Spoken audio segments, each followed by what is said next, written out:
بہت سارے پہلو ہیں ان کے، اور یہاں پہ بیان کرنا وہ ممکن نہیں ہے۔ جس طرح قبلہ نے بیان بھی فرمایا کہ ابھی تک وہ لفظ ہی نہیں بن سکا کہ جو اعلیٰ حضرت رحمۃ اللہ تعالیٰ علیہ کی شخصیت کو بیان کر سکیں، شخصیت جو جہتیں ہیں ان کی اس کو بیان کر سکے۔ تو آئیے بڑھتے ہیں ہم قبلہ علامہ رضوان مدنی صاحب کی جانب۔ قبلہ علامہ صاحب نے جس طرح فرمایا کہ آپ کی شخصیت کے بہت سارے پہلو ہیں، تو ابھی فی الحال تو جس طرح پروگرام کا وقت بھی بہت کم ہے، ہم نے بہت کم وقت میں اس کو سمیٹنا ہے، تو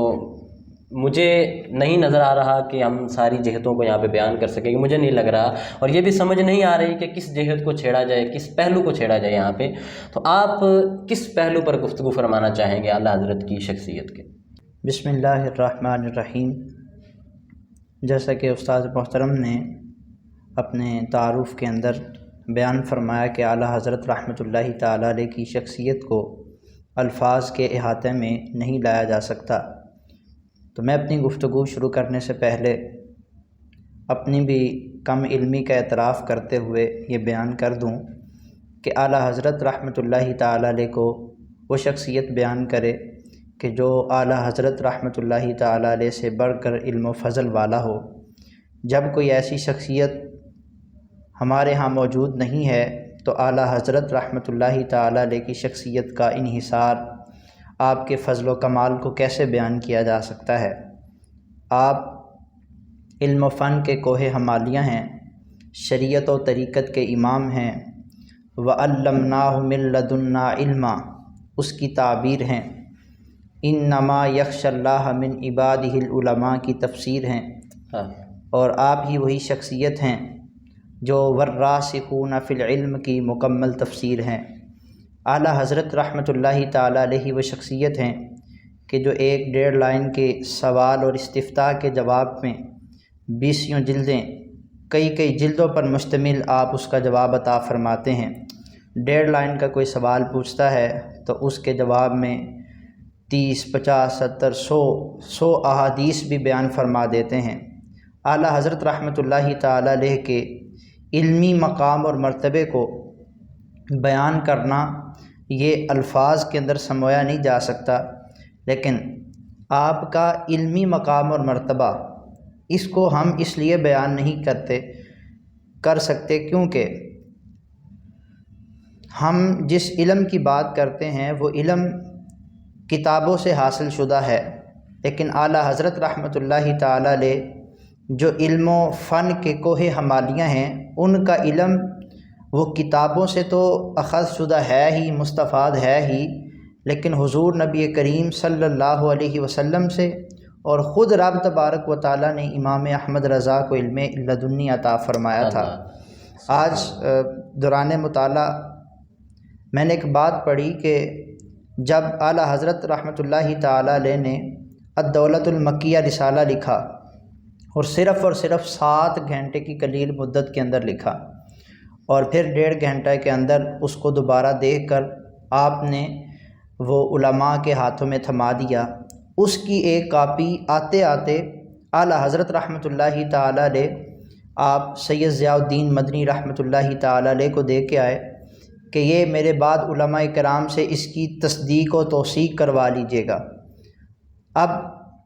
سید ضیاء الدین مدنی رحمۃ اللہ تعالیٰ علیہ 1 سال کے بعد جب اعلیٰ حضرت رحمۃ اللہ علیہ کی بارگاہ میں حاضر ہوئے تو عرض کی، حضور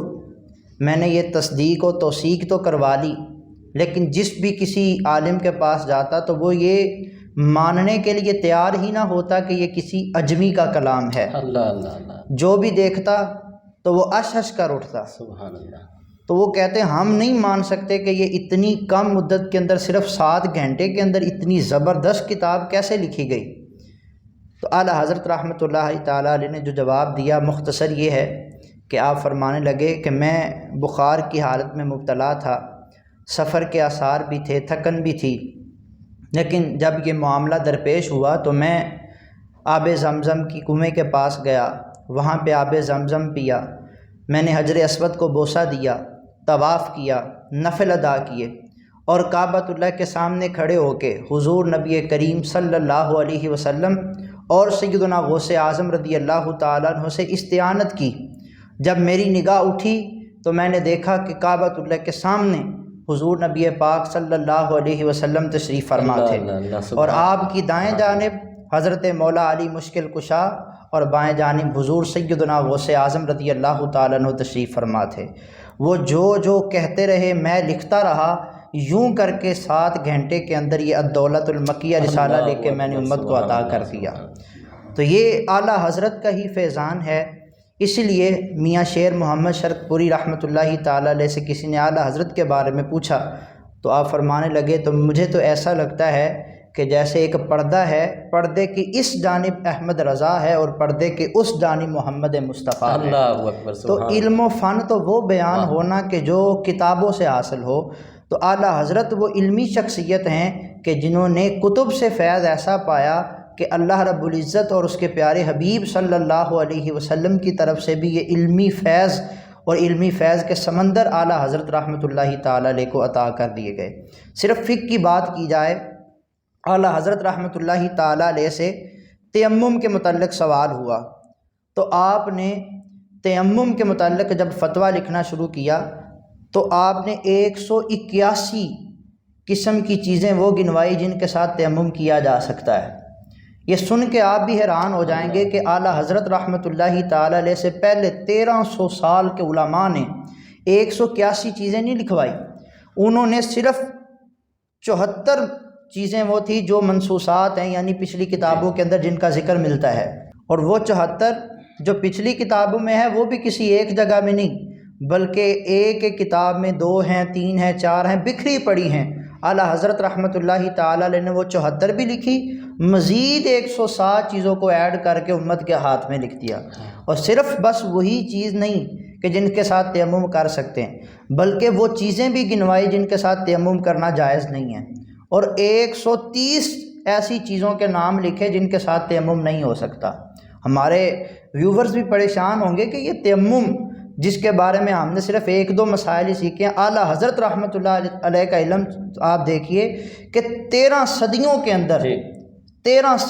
اندر ایک علم ہے، اور اعلیٰ حضرت رحمۃ اللہ تعالیٰ علیہ کا علم ایک طرف ہے۔ 13 صدیوں میں جو بڑے بڑے فقہا ہیں وہ صرف 74 وہ چیزیں بیان کر سکے جن سے تیمم کیا جا سکتا ہے، اور اعلیٰ حضرت رحمۃ اللہ تعالیٰ نے ان سب کو بھی اکٹھا کیا اور حافظے میں تھے آپ کے، اور آپ نے مزید 160 چیزیں ایڈ کر کے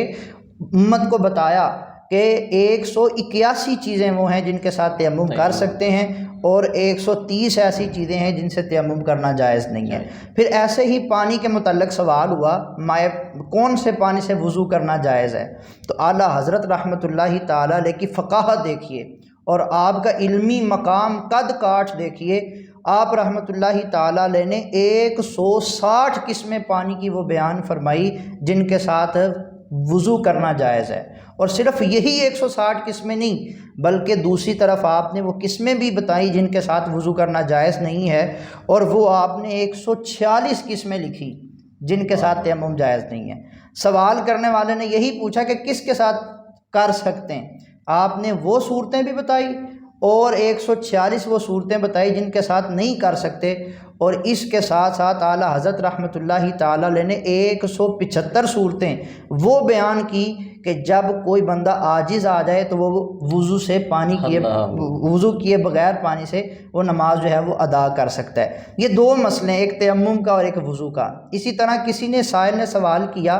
کہ ایک باپ پر بیٹے کا کیا حق ہے، تو ہم سے کوئی سوال کرتا تو 1-2 لائنوں میں، کوئی 2-4 سطروں میں جواب دے دیتا۔ اعلیٰ حضرت رحمۃ اللہ تعالیٰ علیہ نے 60 حقوق بیان فرمائے ہیں جو ایک باپ پر بیٹے کا حق ہوتا ہے، اور پھر 60 حقوق بیان کرنے کے بعد فرمایا کہ یہ جو میں نے 60 بیان کیے ہیں اس میں بیٹا اور بیٹی دونوں شریک ہیں،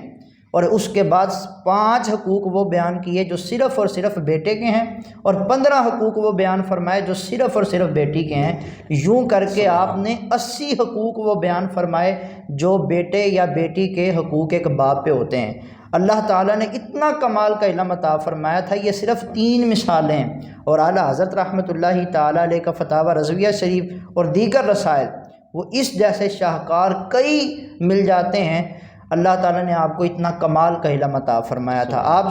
دیکھیے کہ اگر ان 3 سوالوں کے جواب میں اعلیٰ حضرت رحمۃ اللہ تعالی نے اتنے علم کے سمندر بہائے ہیں تو فتاوی رضویہ شریف کا عالم کیا ہوگا۔ اس لیے وہ کہا جاتا ہے کسی نے ڈاکٹر اقبال کے سامنے فتاوی رضویہ شریف رکھا تو اس نے تھوڑا سا دیکھ کے کہا کہ یہ کس کا؟ احمد رضا کا۔ کاش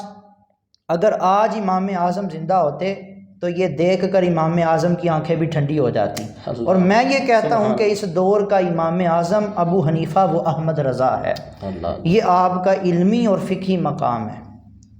سبحان اللہ۔ ناظرین کرام، محترم علامہ رضوان مدنی صاحب کی بہت ہی خوبصورت گفتگو آپ نے سماعت فرمائی، اور خوبصورت کیوں نہ ہو کہ آپ اعلیٰ حضرت کے فضائل و کمالات کو بیان فرما رہے تھے، اور ان کے اتنے سارے پہلوؤں میں سے قبلہ نے صرف ایک پہلو کو بیان فرمایا، اور وہ بھی صرف 2 مثالیں دے کے بیان فرمایا۔ اس کے علاوہ لا تعداد بے شمار مثالیں ایسی موجود ہیں جس میں اعلیٰ حضرت رحمۃ اللہ تعالیٰ علیہ کی شخصیت کی جو جہتیں ہیں وہ ہم ان کو بیان کر سکتے ہیں۔ اور کیا خوبصورت کسی شاعر نے فرمایا کہ ان کا پیارا فتاوی رضویہ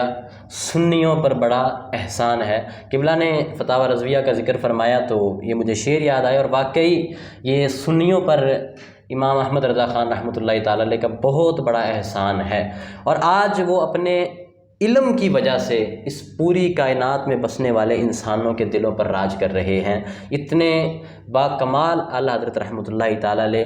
آئیے بڑھتے ہیں قبلہ علامہ حامد رضا مصطفی صاحب کی جانب۔ ابھی ہم امام احمد رضا خان رحمۃ اللہ تعالیٰ علیہ کے یوم عرس کے موقع پر اس پروگرام کو لے کے حاضر ہوئے ہیں، اور ان کا تذکرہ بھی کر رہے ہیں، اور ویسے بھی اگر دیکھا جائے تو اعلیٰ حضرت ہر طرف اعلیٰ حضرت ہو رہا ہے، ہر بندے کی زبان پہ اعلیٰ حضرت ہے۔ اعلیٰ حضرت کا ہی اتنا زیادہ، اگر اکثر محافل ہوتی ہیں وہاں پہ امام احمد رضا خان کو بیان کیا جاتا ہے، اور خاص طور پہ یہ دعوت اسلامی والے مدنی چینل والے یہ اعلیٰ حضرت کو بہت زیادہ پروموٹ کرتے ہیں، بیان کرتے ہیں۔ تو اس کی کیا وجہ ہے؟ آخر کیا ایسی بات ہے؟ اس کے علاوہ بھی تو بہت بڑے فقہا علماء کرام گزرے ہیں، بہت بڑے، تو ان کا تذکرہ کیوں نہیں کیا جاتا اتنا زیادہ؟ اعلیٰ حضرت ہی کو کیوں بہت زیادہ پروموٹ کیا جاتا ہے، بیان کیا جاتا ہے؟ اس کی کیا وجہ ہے؟ بسم اللہ الرحمن الرحیم۔ جی، یہ کئی لوگوں کے ذہن میں یہ وسوسہ آتا ہے۔ اصل میں یہ وسوسہ جو بنیادی طور پر آتا ہے، اس وسوسہ آنے کی وجہ جو ہے نا، وہ یہ ہے کہ نہ انہوں نے اعلیٰ حضرت کو پڑھا ہے، اور نہ اعلیٰ حضرت کو پڑھنے والوں سے سنا ہے کہ اعلیٰ حضرت ہیں کیا۔ اگر وہ اعلیٰ حضرت کے دریائے علم میں، بلکہ علم کے سمندر میں غوطہ زن ہو نا، تو ان کو پتہ چلے اعلیٰ حضرت کیا شخصیت ہیں۔ مولانا کوثر نیازی جو بہت بڑے ایک عالم، ادیب، شاعر اور سیاستدان تھے، اور دوسرے مکتبہ فکر سے ان کا تعلق تھا، اعلیٰ حضرت کو نہیں پڑھا تھا ابھی تک، تو خود کہتے ہیں میری ذاتی لائبریری میں 10,000 کتابیں ہیں، اور میں نے ان کو اسٹڈی کیا ہوا ہے۔ لائبریری کے علاوہ بھی بہت ساری کتابیں انہوں نے پڑھی ہوں گی، یہ تو ان کی اپنی ذاتی لائبریری میں تھی۔ اور وہ کہتے ہیں کہ میں سمجھتا تھا علم کا دریا عبور کر دیا ہے، ابھی تک میں نے امام احمد رضا کے علم کے دروازے پر حاضری نہیں دی تھی۔ اتفاق سے جب مجھے امام احمد رضا کی کتابیں پڑھنے کا موقع ملا، میں جوں اعلیٰ حضرت امام احمد رضا کی کتابیں پڑھتا جاتا ہوں، حیرت کے سمندر میں غرق ہوتا جاتا ہوں۔ اور اعلیٰ حضرت امام احمد رضا کو پڑھنے کے بعد مجھے اپنے جاہل ہونے کا احساس ہوا۔ یہ کون کہہ رہا ہے؟ یہ وہ جو عالم ہے، ادیب ہے، شاعر ہے، سیاستدان ہے، آپ کے ملک پاکستان کے وفاقی وزیر رہ چکے ہیں بھٹو دور کے اندر، اور 10,000 کتابیں ذاتی لائبریری کے اندر موجود ہیں جن کا مطالعہ کیا ہوا ہے، اور اس کے علاوہ بھی کثیر المطالعہ۔ وہ یہ کہہ رہے ہیں کہ اعلیٰ حضرت کو پڑھنے کے بعد کل تک تو میں یہ سمجھتا تھا کہ علم کا دریا عبور کر دیے، اور آج میں اس نتیجے پر پہنچا ہوں کہ میں ابھی تک جاہل ہوں، اور میں ابھی سمندر پر کھڑے تماشا دیکھ رہا ہوں۔ علم کا سمندر امام احمد رضا کی ذات ہے۔ وہ کہتے ہیں دیگر فتاوی جات آپ ایک طرف رکھ لیں، اور اعلیٰ حضرت کا فتاوی رضویہ شریف جو 33 جلدوں میں ہے، اور اس کو ایک طرف رکھ لیں، تو آپ دیگر فتاوی جات جو گزشتہ صدیوں کے ہیں، جو فقہا کے کارہائے نمایاں ہیں اور فقہی بہت بڑا سرمایہ ہے ایک، وہ فتاوی جات ایک طرف رکھیں، اعلیٰ حضرت کا فتاوی رضویہ ایک طرف رکھیں، آپ کو یوں محسوس ہوگا کہ یہ دیگر فتاوی جات جو گزشتہ صدیوں کے اندر بڑے بڑے ضخیم فتاوی جات ہیں،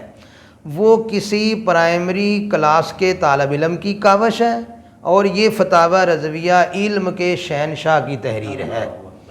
تو جس کا علم و فضل اتنا بلند ہو، جو شخصیت اتنی علمی اور تحقیقی ہو، اس کا ذکر ہم کیوں نہ کریں اور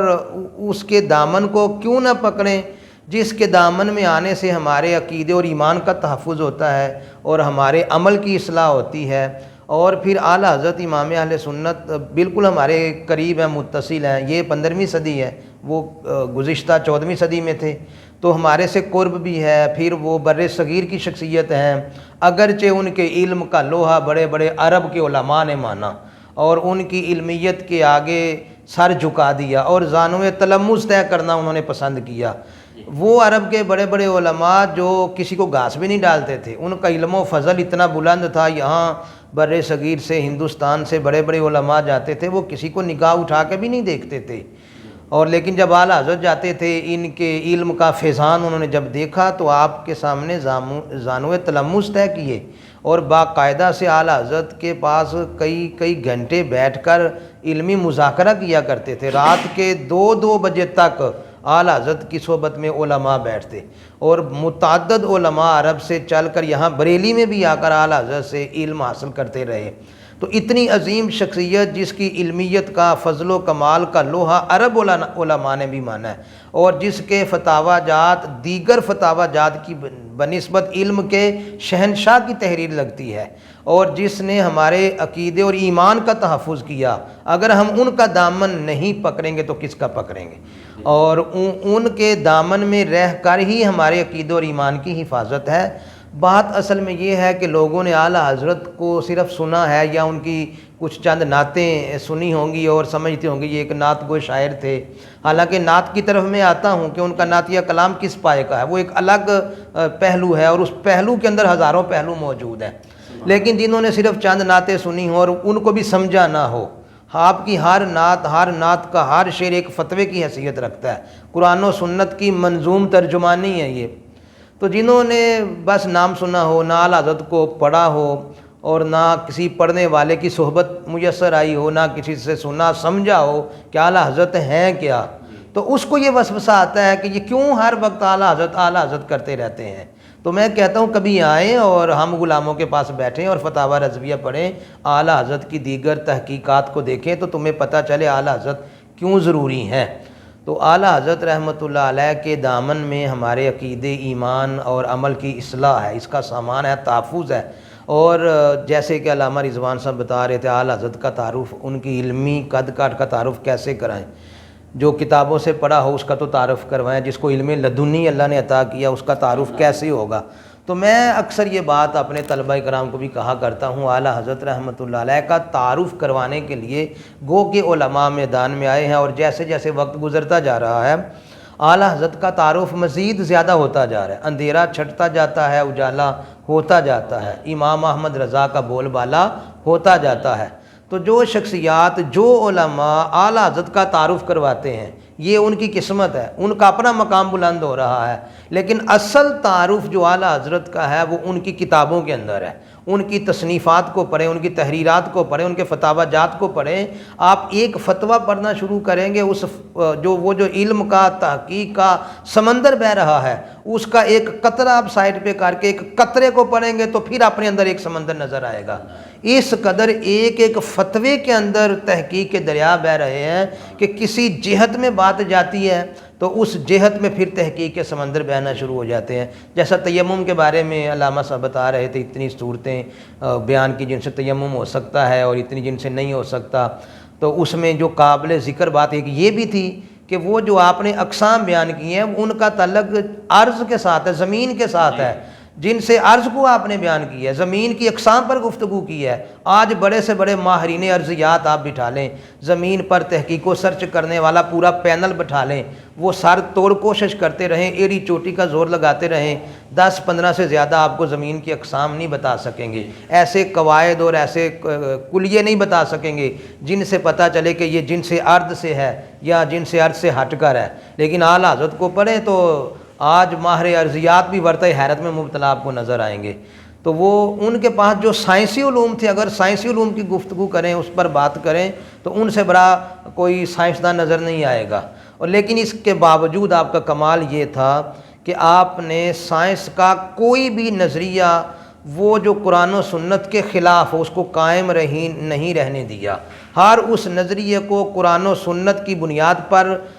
توڑا ہے، پاش کیا ہے جو قرآن و سنت سے ٹکراتا ہے۔ آپ فکر اسلامی کی بالادستی کے قائل تھے، آپ نے ہر محاذ پر اسلامی فکر کو بلند رکھا ہے، تو آپ کسی ایسی سائنسی تحقیق کو ماننے کے لیے تیار نہیں تھے کہ جو فکر اسلامی سے ٹکراتی ہو، اور صرف یہ کہ ماننے کے لیے تیار نہیں بلکہ اس فکر کے آپ نے اس کی دجیاں پکھیری ہیں جو فکر اسلامی فکر سے ٹکراتی ہو۔ آپ نے یہ ثابت کیا ہے کہ اصل فکر وہی ہے جو فکر اسلامی ہے، اس کے مقابلے میں کوئی فکر بھی قابل قبول نہیں ہے۔ تو اس طرح جتنی جہتیں ان کی کھولتے جائیں گے بات بڑھتی چلی جائے گی۔ تو اعلیٰ حضرت کیوں ضروری ہیں، ہم کس کس جہت کو بتائیں؟ تو میں تو یہی پیغام دوں گا کہ اعلیٰ حضرت کو پڑھیں، ان کی کسی جہت پر تحقیق کریں، اس کے اندر کئی جہتیں نکلیں گی، آپ اس سمندر میں ایسے غرق ہو جائیں گے کہ آپ باہر نکل ہی نہیں پائیں گے۔ تو جب آپ نے پڑھا ہی نہیں، ابھی کنارے پر بھی آپ نہیں پہنچے اور پھر کہیں اعلیٰ حضرت کیوں ضروری ہیں،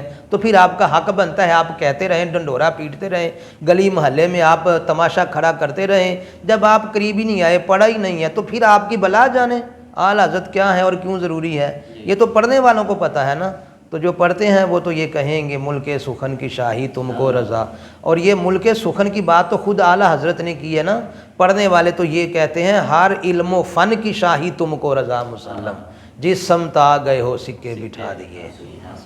سبحان اللہ سبحان اللہ۔ قبلہ آپ نے اپنی گفتگو کے دوران ہی ان کے ایک اور عظیم کارنامے کی بات بھی کی، وہ ان کی شاعری کے حوالے سے آپ نے گفتگو فرمائی، لیکن آپ نے تھوڑا سا ٹچ دیا، تو میں چاہ رہا تھا کیونکہ آج اس دور میں جس طرح آپ نے فرمایا کہ جیسے جیسے وقت گزرتا جا رہا ہے، ان کی جو کمالات ہیں ان کو بیان کرنے والے علماء کرام جو ہیں وہ ان کے کمالات کو وہ ان کی کثرت ہوتی جا رہی ہے، یعنی کثرت سے ان کو بیان کیا جا رہا ہے جیسے جیسے وقت گزر رہا ہے۔ تو آج کے اس دور میں میرے خیال سے کلام اعلیٰ حضرت بھی بہت کثرت سے پڑھا جا رہا ہے۔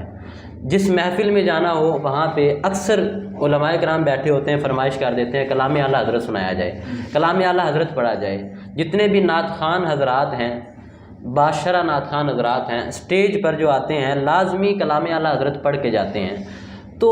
یہ اعلیٰ حضرت کی شاعری، اس کے حوالے سے آپ کچھ رہنمائی فرما دیں، کچھ بیان فرما دیں آپ کی بات بہت اچھی ہے ماشاءاللہ، کلام اعلیٰ حضرت پر بھی گفتگو اور یہ پڑھا جا رہا ہے، لیکن ایک بات میں ایڈ کروں گا، ہر نعت خواں کلام اعلیٰ حضرت نہیں پڑھتا۔ اللہ کرے کہ ہر نعت خواں کا یہ ذہن بن جائے کہ ہم کلام اعلیٰ حضرت پڑھا کریں۔ یہ تو دعوت اسلامی کے ماحول کی برکتیں ہیں، اور مدنی چینل ہم دیکھتے ہیں اور دعوت اسلامی کے ثنا خواں دیکھتے ہیں، کثرت سے کلام اعلیٰ حضرت پڑھتے ہیں، کیونکہ یہ کلام الامام امام الکلام۔ اللہ کرے دیگر جو ثنا گو حضرات ہیں وہ بھی کلام اعلیٰ حضرت پڑھیں، اگرچہ مشکل کلام ہے لیکن عشق و محبت کے جام ضرور ملتے ہیں۔ سمجھ کچھ کلام نہیں بھی آتے، بہت سارے آسان بھی ہیں، لیکن چونکہ یہ ایک بہت بڑی علمی اور تحقیقی شخصیت کا کلام ہے، تو بلکہ علماء نے لکھا ہے جتنے علوم اعلیٰ حضرت جانتے تھے وہ تمام کے تمام علوم آپ کے نعت یا دیوان ہدایت بخشش کے اندر استعمال ہوئے ہیں۔ تو آپ اعلیٰ حضرت کتنے علوم جانتے تھے؟ 305 علوم علماء نے بیان کیا ہے۔ ایک وقت تھا جب 55 علوم تھے، جب پھر تحقیق ہوئی 100، پھر 200۔ اب علماء کی جو جدید تحقیق ہے، جو اسٹڈی اعلیٰ حضرت کی گئی ہے آپ کی تصنیفات اور فتاوی جات کی، تو علماء کا کہنا ہے 305 علوم اعلیٰ حضرت جانتے تھے، اور اس علمی شخصیت کا کلام بھی ان علوم پر مشتمل ہے۔ تو قدر آسان کلام بھی ہیں، کچھ سمجھ آ بھی جاتے ہیں، نہیں بھی آتے، لیکن عشق رسول میں اضافہ ضرور ہوتا ہے۔ اب یہ اعلیٰ حضرت کی جو نعتیہ شاعری ہے، بات بڑی طویل آپ نے چھیڑ دی ہے، اس پر تو کئی پروگرام ہمیں کرنے چاہیے، اور ایک ایک پہلو، ایک ایک اس کے فنی محاسن اور عشق و ادب کے جو اس میں مظاہر ہیں اس پر گفتگو ہو سکتی ہے۔ ایک دو باتیں میں مین عرض کرتا ہوں۔ اعلیٰ حضرت اولاً تو آپ یہ ذہن میں رکھیں، اعلیٰ حضرت باقاعدہ نعت گو شاعر نہیں تھے، باقاعدہ آپ نے اہتمام سے شاعری نہیں کی، بلکہ شاعری سے آپ متنفر تھے، اور شاعری سے آپ متنفر تھے، شاعری کی نہیں آپ نے۔ تو یہ آپ کے اضطرابی کیفیت جو عشق رسول میں ہوتی تھی، آپ کے وہ عشق رسول کی باپ جو ہے وہ جب نکلتی زبان کی ذریعے اور وہ کلام بنتا تو وہی نعتیں بن جاتی تھی۔ یہ عشق رسول کا اظہار ہے جو زبان و بیان کے ذریعے ہوا ہے اور قلم کی نوک پر آیا ہے، اور وہ جو باقاعدہ آپ نے سیکھا نہیں ہے اور کسی استاد شاعر کے پاس جا کر زانو تلمذ طے نہیں کیا، وہ بھی جو آپ کا کلام نکلا ہے اور آپ کی قلم کی نوک پر آیا، اور وہ بھی فنی اعتبار سے اتنا بلند ہے کہ آپ کے صرف سلام رضا جو ہے، جو عاشقانوں کی محفل میں پڑھا جاتا ہے، مصطفیٰ جان رحمت پہ لاکھوں سلام، کوئی عاشق رسول کی محفل ایسی نہیں جہاں یہ سلام نہ پڑھا جاتا ہو۔ اس سلام کے بارے میں مولانا کوثر نیازی جو خود شاعر اور ادیب ہیں، عالم ہیں، سیاستدان تھے، وہ کہتے ہیں اردو فارسی عربی کی جملہ نعتیہ شاعری ایک پلڑے میں رکھ دیں، اعلیٰ حضرت امام احمد رضا کا یہ سلام ایک پلڑے میں رکھ دیں، فنی اعتبار سے ہر اعتبار سے اس کا پلڑا بھاری نظر آئے گا۔ جس کے ایک کلام کا یہ عالم ہے، اس کے سارے کلاموں کا عالم کیا ہوگا؟ تو اولا تو یہ ذہن میں رکھیں کہ آپ نے شاعری باقاعدہ کی نہیں ہے، یہ آپ کے عشق رسول کا اظہار ہے اور آپ کے تڑپتے دل کی بھاپ ہے، اور ایک اضطراب کی کیفیت جب بنتی تھی اور نعتیں گنگناتے تھے اور وہی کلام بن جاتے تھے، یہ وہ ہے۔ اور پھر اس کی جو خاص بات ہے، شاعری اور شریعت کے تقاضے، شاعری کی نزاکتیں، شعر و ادب کی جو نازک خیالی ہوتی ہے شعراء کی، تو شعر و ادب کی وہ نزاکتیں اور ادھر شریعت کی پاسداری اور لحاظ، ان دونوں چیزوں کو یکجا کرنا بہت مشکل کام ہے۔ اکثر شعراء کو ہم دیکھتے ہیں وہ شعر و ادب کہتے ہوئے شریعت کی حدیں پامال کرتے ہوئے نظر آتے ہیں۔ اور پھر شاعری اگر نعتیہ ہو، ایک ہے عام شاعری، اس کے اندر شریعت کی پاسداری کرنا بہت مشکل ہے اور شعراء نہیں کر پاتے عام طور پر، اور نعتیہ شاعری کے اندر اور زیادہ مشکل ہے شریعت کا لحاظ رکھنا، کیونکہ خود اعلیٰ حضرت فرماتے ہیں کہ نعت کہنا یہ تلوار کی دھار پر چلنا ہے، بڑھتا ہے تو الوہیت میں پہنچ جاتا ہے اور کمی کرتا ہے تو تنقیص ہوتی ہے۔ نعت میں دونوں جانب حد بندی ہے۔ آقا دو جہاں صلی اللہ علیہ وسلم کی تعریف نعت اس طرح بیان کرتے کرتے بڑھ جانا کہ الوہیت تک پہنچ جائے،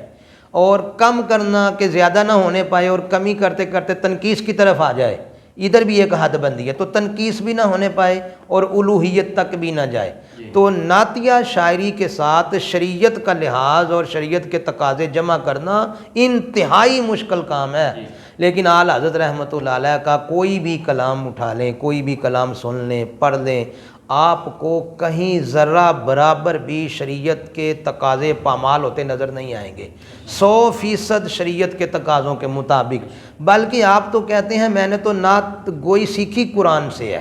تو جس کی نعت گوئی قرآن کا منظوم ترجمہ ہو وہ پھر شریعت کی خلاف ورزی کیسے کر سکتا ہے؟ جس کی نعت کے پیچھے قرآن و سنت کا مطالعہ ہو، اور قرآن و سنت کا مطالعہ اس قدر گہرائی کے ساتھ تھا کہ ہم تو سوچ بھی نہیں سکتے کتنا گہرا قرآن و سنت کا مطالعہ تھا، اور پھر عشق رسول کی فراوانی، اور پھر جب نعت بنتی ہے تو شریعت کے میزان پر تلی ہوئی نظر آتی ہے۔ تو اعلیٰ حضرت فرماتے ہیں تمہیں شک ہوگا، شبہ ہوگا، اور تم نے ایسے شعراء ادیب دیکھے ہوں گے جو شعری نزاکتوں میں شریعت کے تقاضے پورے نہیں کر سکتے۔ اگر آپ کو کوئی کہے کہ یہ کیسے ہو سکتا ہے کہ شعری نزاکتیں بھی ہوں اور شاعر کی نازک خیالی بھی ہو اور ادھر شریعت کی تقاضے بھی پورے ہوں، یہ کیسے ہو سکتا ہے؟ اعلیٰ حضرت فرماتے ہیں جو کہے شعر و پاس شرع دونوں کا حسن کیوں کر آئے، اگر کوئی یہ سوال کرے، یہ پوچھے کہ شعر و شرع دونوں کا، شعر و پاس شرع دونوں کا حسن کیوں کر آئے، ادھر شاعری کا حسن بھی ہو اور ادھر شریعت کا حسن بھی ہو، یہ یکجا کیسے ہوں گے؟ تو اعلیٰ حضرت فرماتے ہیں لا اسے پیش جلوائے زمزمائے رضا کہ یوں، اسے لا اور رضا کے نغموں کے جلوے کے سامنے کھڑا کر، اور اسے پتہ چلے گا کہ کسی امام احمد رضا نے شعری حسن اور شریعت کے حسن کو یوں یکجا کر کے رکھ دیا۔ یہ آپ کے کلام کی ایک بہت بڑی خوبی ہے۔ انشاءاللہ موقع ملا تو دیگر اس کے فنی محاسن کے ساتھ ساتھ دیگر جو اس کے امتیازات ہیں انشاءاللہ اس پر بھی گفتگو کریں گے۔ جی ماشاء اللہ عز و جل۔ ناظرین کرام، قبلہ کی گفتگو آپ نے سماعت فرمائی، اور آخر میں شاعری کے حوالے سے اعلیٰ حضرت امام احمد رضا خان رحمۃ اللہ تعالیٰ علیہ کے کمالات، کس طرح انہوں نے شاعری کی اور کیا کیا چیزیں اس میں ضروری ہیں، قبلہ نے وہ کچھ بیان فرمائیں۔ ناظرین کرام، آپ نے قبلہ علامہ حامد رضا مصطفی صاحب ان کی بہت ہی خوبصورت گفتگو سماعت فرمائی. قبلہ نے ہمیں وقت عطا فرمایا، ان کا بہت بہت شکریہ. بہت ہی خوبصورت انداز میں گفتگو کرتے ہیں. آپ ہمارے اس پروگرام کو اول تاخیر ضرور ملاحظہ فرمائیے گا. آئیے بڑھتے ہیں پروگرام کے، آئیے چلتے ہیں پروگرام کو اختتام کی جانب لے کر. اور آخر میں چاہ رہا ہوں جہاں پہ اعلیٰ حضرت کے شاعری کے حوالے سے بات ہوئی، ان کی شخصیت کے حوالے سے بات ہوئی، قبلہ نے ان کا فقہ میں کیا عالم تھا، فقہ میں ان کو کتنی مہارت تھی، اس حوالے سے بیان فرمایا. تو جو میرے خیال میں کہ یہ پہلو بیان کرنا ان کی شخصیت کا یہاں پہ ضروری سمجھتا ہوں میں، اور وہ یہ ہے کہ اعلیٰ حضرت امام احمد رضا خان رحمۃ اللہ تعالیٰ علیہ کا عشق رسول، کیونکہ ہم ان کو کہتے ہیں امام عشق و محبت، تو کیوں نہ یہاں پہ ان کا کچھ عشق رسول بھی بیان کیا جائے. تو میں چاہ رہا تھا کہ وہ قبلہ علامہ رضوان مدنی صاحب کی زبانی ہم سنیں، کہ کیونکہ ویسے تو ان کے عشق رسول پوری زندگی میں ایسے واقعات ہیں کہ یہاں پہ بیان کرنا ممکن نہیں ہے، ان کا عشق رسول ایسا ہے، لیکن چند پہلوؤں کو، ان کے عشق رسول کے چند پہلوؤں کو آپ یہاں پہ بیان فرما دیں. جیسا کہ آپ نے فرمایا کہ اعلیٰ حضرت رحمۃ اللہ تعالیٰ علیہ کو امام عشق و محبت کہا جاتا ہے. اب جب بھی اعلیٰ حضرت کا نام آتا ہے تو یہ عشق مصطفیٰ سے استعارہ بن جاتا ہے. جی. اعلیٰ حضرت رحمۃ اللہ تعالیٰ علیہ وہ شخصیت ہیں جن کے زندگی کے ایک ایک فعل، ایک ایک کام سے عشق رسول صلی اللہ علیہ وسلم نمایاں اور جھلکتا ہوا نظر آتا ہے. آپ کا اٹھنا بیٹھنا، آپ کا چلنا پھرنا، آپ کا سونا کھانا پینا، زندگی کی ایک ایک ادا آپ نے سنت مصطفیٰ صلی اللہ علیہ وسلم اور عشق مصطفیٰ صلی اللہ علیہ وسلم میں گزاری ہے. نہ صرف حضور صلی اللہ علیہ وسلم کا ادب، بلکہ ادب تو یہ سکھاتا ہے کہ جس چیز کا تعلق محبوب سے ہو جائے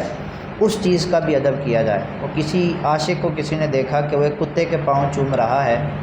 تو لوگوں نے کہا کیا ہو گیا، کتے کے پاؤں چوم رہے ہو؟ اس نے کہا تمہیں تو یہ کتا نظر آتا ہے، لیکن یہ نہیں پتہ میری محبوبہ کی گلیوں سے گزرنے والا کتا ہے. تو جو عاشق ہوتے ہیں وہ اپنے محبوب سے تعلق رکھنے والی ہر چیز سے بھی محبت کرتے ہیں. تو اعلیٰ حضرت رحمۃ اللہ تعالیٰ علیہ آپ سادات جو ہیں ان کا بڑا ادب فرمایا کرتے تھے، جو عشق رسول صلی اللہ علیہ وسلم کا ایک بہت بڑا حصہ ہے. آپ کے گھر کے اندر ایک نئے ملازم رکھے تو کچھ دن کے بعد اعلیٰ حضرت فاضل بریلوی رحمۃ اللہ تعالیٰ علیہ کو پتہ چل گیا کہ یہ سید زادے ہیں. آپ نے اپنے سارے گھر والوں کو بلایا اور بلا کے فرمایا کہ یہ سید زادے ہیں، یہ خادم نہیں بلکہ مخدوم زادے ہیں، ان سے ہم نے خدمت نہیں لینی بلکہ ان کی خدمت کرنی ہے، اور ان کو پتہ نہ چلے جتنی تنخواہ مقرر ہوئی ہے اتنی دیتے بھی رہنا اور خدمت بھی نہیں لینا، ہم نے ان کی خدمت کرنی ہے. تو اس سے آپ کے عشق رسول کا واقعہ پتہ چلتا ہے کہ آپ کے دل میں حضور علیہ السلام کی محبت کتنی تھی. بالکل اسی طرح کا ایک واقعہ مزید ہے کہ آپ کے دروازے پہ ایک سید زادہ مانگنے کے لیے آیا اور اس نے ندا کی مانگنے کے انداز میں. اعلیٰ حضرت فاضل بریلوی رحمۃ اللہ تعالیٰ نے اپنی جگہ سے اٹھے اور وہ گلہ جس میں آپ پیسے رکھتے تھے وہ سارا اٹھائے اس سید زادے کے سامنے کر دیا اور کہا جتنے آپ نے لینے ہیں یہ لے لیں گے آپ کے لیے. اس نے ایک اٹھنی 4 آنے اس نے اٹھائے اور کہا بس اتنے ہی کافی ہیں، باقی واپس لے جائیں. اعلیٰ حضرت فاضل بریلوی رحمۃ اللہ تعالیٰ نے اپنے سارے جو بھی متعلقین تھے ان کو کہا کہ اس بندے کو دیکھ لو، سید زادے کو نیکسٹ ٹائم اس کو مانگنے کی حاجت نہ پڑے، اس کو مانگنے کی حاجت نہ پڑے. یہ حضور صلی اللہ علیہ وسلم سے ایک محبت کا نرالا انداز تھا کہ آپ ہر اس نسبت سے بھی محبت کرتے تھے جو نسبت حضور علیہ السلام سے ملتی. سبحان اللہ، بے شک. اور یہ عشق کا کمال دیکھیے، آج تو خون کے اندر سے وہ خوشبوئیں ختم ہو گئی، وہ رنگتیں ختم ہو گئی، لیکن اعلیٰ حضرت کا اپنے محبوب سے عشق وہ تھا کہ آپ پالکی میں بیٹھ کے بھی سونگھ کر یہ محسوس کر لیا کرتے تھے کہ کس کی رگوں میں حضور نبی پاک صلی اللہ علیہ وسلم کا خون دوڑ رہا ہے، سید زادے کی پہچان کر لیا کرتے تھے. جہاں تک آپ کے عشق کی بات ہے تو ویسے تو عاشق ہر مسلمان ہی ہے جی، سارے ہی حضور نبی پاک صلی اللہ علیہ وسلم سے محبت کرنے والے ہیں، لیکن اعلیٰ حضرت رحمۃ اللہ تعالیٰ علیہ کا عشق کو اتنے کمال درجے تک پہنچ چکا تھا کہ جب فکر و نظر ہر چیز پہ محبوب کی یادوں کا ڈیرا ہو تو وہ عشق کا کمال کا درجہ ہوتا ہے. جب ہر چیز میں محبوب کے جلوے نظر آئیں تو یہ بڑا کمال کا درجہ ہے۔ اعلیٰ حضرت رحمۃ اللہ تعالیٰ علیہ اس درجے پہ پہنچ چکے تھے جس کو فنا فی الرسول کا درجہ کہا جاتا ہے۔ آپ جب بھی نظر اٹھاتے، جب بھی بات کرتے، جب بھی کوئی آپ کام کرتے تو حضور نبی پاک صلی اللہ علیہ وسلم کے عشق کی بات کرتے تھے۔ صرف ایک بات آپ کے شعر سے عرض کروں گا کہ کسی نے آپ سے پوچھا ہمیں یہ ارشاد فرمائیں کہ یہ کعبۃ اللہ کے رنگ جو غلاف کا رنگ ہے یہ کالا کیوں ہے اور گنبد خضرا یعنی سبز گنبد کیوں ہے، ادھر کالا ہے اور ادھر سبز ہے۔ اعلیٰ حضرت فاضل بریلوی رحمۃ اللہ تعالیٰ علیہ کا عشق رسول دیکھیے، اس سے پہلے یہ سمجھ لیجئے کہ وصل کا معنی ہوتا ہے ملا ہوا ہونا، اور ہجر دوری کو کہتے ہیں۔ اعلیٰ حضرت رحمۃ اللہ تعالیٰ علیہ آپ نے اپنی عقل کو استعمال نہیں کیا بلکہ عشق کا جواب دیا، اور آپ نے فرمایا کہ کعبۃ اللہ کے اوپر کالے رنگ کا غلاف اس لیے ہے کیونکہ وہ حضور نبی پاک صلی اللہ علیہ وسلم سے دوری میں ہے، ہجر میں بیٹھا ہوا ہے۔ ہوتا جب تک اس کا تعلق شاخ سے ہوتا ہے وہ تر و تازہ رہتا ہے، اگر اس کا تعلق ٹوٹ جائے تو وہ بالکل کالا ہو جاتا ہے، سڑ جاتا ہے۔ اعلیٰ حضرت فرمانے لگے کہ یہ جو رنگ ہے نا کعبۃ اللہ کا، یہ وصل کی دوری کی وجہ سے، ہجر کی دوری کی وجہ سے ایسا ہو گیا، اور سرسبز وصل یہ جو گنبد خضرا ہے اس کو حضور کا قرب ملا ہے، وصل ملا ہے، اس وجہ سے اس کا رنگ سبز ہے۔ اور فرمایا سرسبز وصل کے سیاہ پوش ہجر وہ چمکی جو دوپٹوں سے حالت جگر کی ہے۔ آج کئی لوگ کہتے ہیں کہ یہ جو چاند ہے نا اس کے اوپر وہ مائی چھڑکا کاٹ رہی ہے، ایک کالے رنگ کا نشان ہمیں نظر آتا ہے۔ تو کسی نے اعلیٰ حضرت سے پوچھا کہ یہ کالے رنگ کا نشان کیسا ہے؟ تو آپ نے بڑی کمال کی بات کی کہ ایک وہ وقت تھا جب میرے پاک نبی صلی اللہ علیہ وسلم نے انگلی کا اشارہ کر کے چاند کے دو ٹکڑے کر دیے، اب جب چاند کے دو ٹکڑے کیے پھر اشارہ کر کے ان کو ساتھ جوڑ دیا، اب وہ چاند بھی حضور کا عاشق تھا۔ اس نے کہا یا اللہ یہ اگر حضور کی یاد میں حضور کی انگلی مبارک سے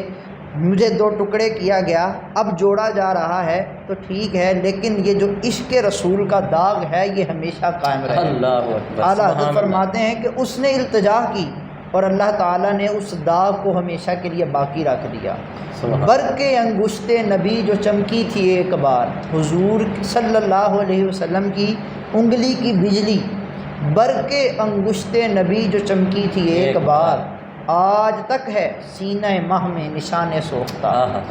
آسمان جھکا ہوا کیوں ہے؟ بہت ساری ایسی باتیں ہیں اعلیٰ حضرت جب دیکھتے ہیں تو محبوب کے جلوے نظر آتے ہیں۔ اللہ کرے ہم سب کو بھی ایسا عشق نصیب ہو کہ ہر جگہ حضور نبی پاک صلی اللہ علیہ وسلم کے جلوے نصیب ہوں۔ لیکن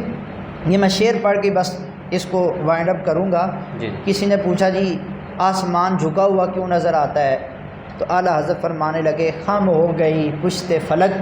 اس تانۂ زمیں سے، سن ہم پہ مدینہ ہے وہ رتبہ ہے ہمارا۔ یہ ایسے نہیں ہے بلکہ یہ جو آسمان جھکا ہوا ہے نا یہ بھی حضور کے ادب اور عشق میں جھکا ہوا ہے۔ اب یہ حضور علیہ السلام کی جو محبت ہے نا وہ یک طرفہ نہیں ہے،